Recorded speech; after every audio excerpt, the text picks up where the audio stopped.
if you think of money, sorry, I'm talking my hands here, fixed supply Bitcoin over here, not changing, right? 21 million. But this capital stock, non-monetary capital, growing as we trade and produce more and more.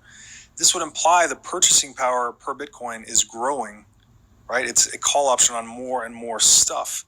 This amount of stuff is limited by us. How much can we innovate? How much can we create? But there's no limitation on Bitcoin itself. And to the point of a Bezos or any individual actor holding an outsized portion of the money supply, that's capitalism. What we have removed, though, is the ability for Bezos, because he has such a large position in the money supply, to change the rules of the monetary network, right? And that's what the Fed has effectively done. It's like, we hold all the gold. We're going to make the rules. Bretton Woods, 1944. We're going to award ourselves this perpetual free lunch on the productive economy for the right of monopolizing money, which sounds asinine because it is. That's not possible on a Bitcoin standard.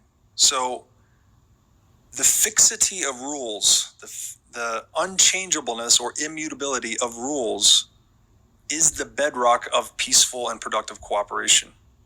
And you know this, if you sat down at a table to play poker, and if the hand rankings changed every few hands and one guy was deciding, I mean, he would clean everyone out, and that would be that, and you would never want to play the game again, right? You would want to go and find another game to play.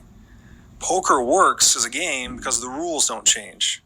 We can formulate strategies and compete with one another in a productive way.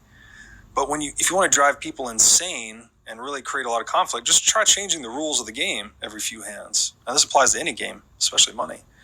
That's what inflation's doing, right? Nobody knows the rules of the US dollar.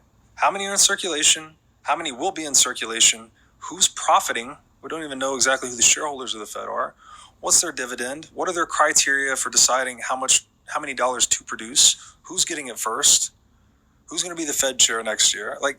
There's all of this uncertainty injected into managing the asset that's intended to be an insurance policy against uncertainty, that it's just oxymoronic in a way. And so Bitcoin is another way to look at it, is the most certain form of money we've ever had. And if money is an insurance policy for dealing with uncertainty, you would want maximal credibility in the properties of money to deal with that uncertainty. And that is Bitcoin. And that's why people think you can ignore it or avoid it, or I don't want to hear about it. But it's like, if you prefer wealth to poverty, and if you depend on the marketplace for wealth, which is the only generator of wealth, then you have to pay attention to Bitcoin because it's monetizing.